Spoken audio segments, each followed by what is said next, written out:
Hello everyone and welcome again to the Unfound podcast channel on YouTube. Today I will be diagramming the very close locations for the disappearance of Pamela Golden. Just to go over the general facts, Pamela was working for her sister Rita at this flower shop that's located right there. Pamela was not a constant employee. She had just been asked by Rita to work for a few days. I don't know if Rita needed additional help. Maybe they were busy, or maybe another employee was on vacation or something. But Rita had asked Pamela to work there for a few days, and Pamela agreed. And then at some point after working one of those days is when Pamela disappeared. And I'm going to go through that right now. This is where the flower shop is. And strangely enough, right over here is where Pamela's truck was eventually found. And that was all discussed in the interview that I did with Pamela's sister way back in the summer of 2017.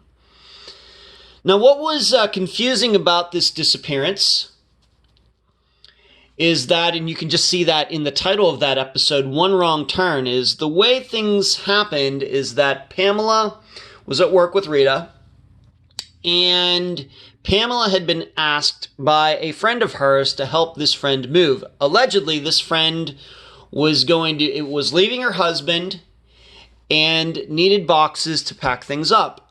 And this woman asked Pamela to help her move, and if she was going to help her, could Pamela bring some boxes along? So on that day, Pamela asked her sister Rita, hey, where around here can I get some boxes? I'm going to go help this friend move out, leave her husband. And Rita told her, well, the best place to go is this liquor store, and I will show you where the liquor store is. The liquor store is Coverdale Liquor right there. As you can see, once again, if you look up in the far right-hand corner, that's where the flower shop is, and this is where the liquor store is. And that is where Rita instructed Pamela to go if she wanted to get boxes. Of course, that's not the only place that Pamela could have gotten boxes, but that was the place that Rita recommended. But what happened is when Rita saw Pamela left, the quickest way, of course, to get from the flower shop to this liquor store down here is to pull out, go this way, go to this intersection, and go south. Instead, what Rita saw was that Pamela got in her vehicle, went out here, and instead of turning left, she went right. And that was the last time Rita ever saw her. Now, in looking at this map, I guess it is possible that maybe the traffic, and I know this, like when I go to Publix, when I go to my local Publix, it's kind of the same thing, is that you're pulling onto a busy street, and it's hard to get across double lane or even triple lane of traffic to go this direction. Sometimes it's easier to make a right, go down here, make a U-turn, and come back. At least in my situation, where my Publix is like in this general area and I live off here to the west. It may be sometimes I make a right, make a U-turn, and come back simply because I can't go straight across. It's just so busy. I'm not sure what the conditions were that day, but Rita insists that it was much easier for Pamela to make a left, go here to this intersection, and then go south. Now, looking at this, though, you could see the possibility that if Pamela knew the area maybe well enough, but I don't think that she did, because why would she ask her sister for a place to get boxes? If she knew the area, she probably wouldn't have to do that. But there is the possibility that she made a right and then maybe took one of these back roads, Acorn Place, whatever this street is, Vernon Estates Drive, and came out where the liquor store is right down here. It is certainly possible. There's no proof of that, but I guess that is an alternative to simply pulling out, making a left here, and then going south. Now, it should be known when the truck was eventually found over here, I forget how many days later, that there were no boxes in it. So, and it should be known that Pamela never did show up at that liquor store. So maybe she thought, well, that's kind of maybe out of my way. Maybe I can go this way. Maybe there's a grocery store, a liquor store, something else this way in which I can get boxes. And maybe she attempted to do that. Either way, no boxes were in her truck when it was found. The other important point about this disappearance is that her friend, who was allegedly leaving her husband because was divorcing him, she never did leave him. She never did move out. They never got divorced. And I believe they're still married to this day. And if we look at, this is a disappearance, if you look at Charlie Project real quick, this is a disappearance that happened 27 years ago. And I believe her friend and her husband are still married, if they're still alive. They never did get, they certainly didn't get divorced in 1993. Maybe they got divorced years and years later, but they never did get divorced at the time that this woman said that this was going to happen.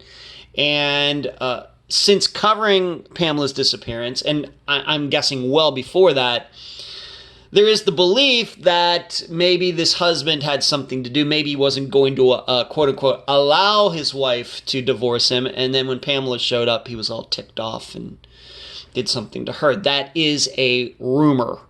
That is an idea that has been thrown around over the years.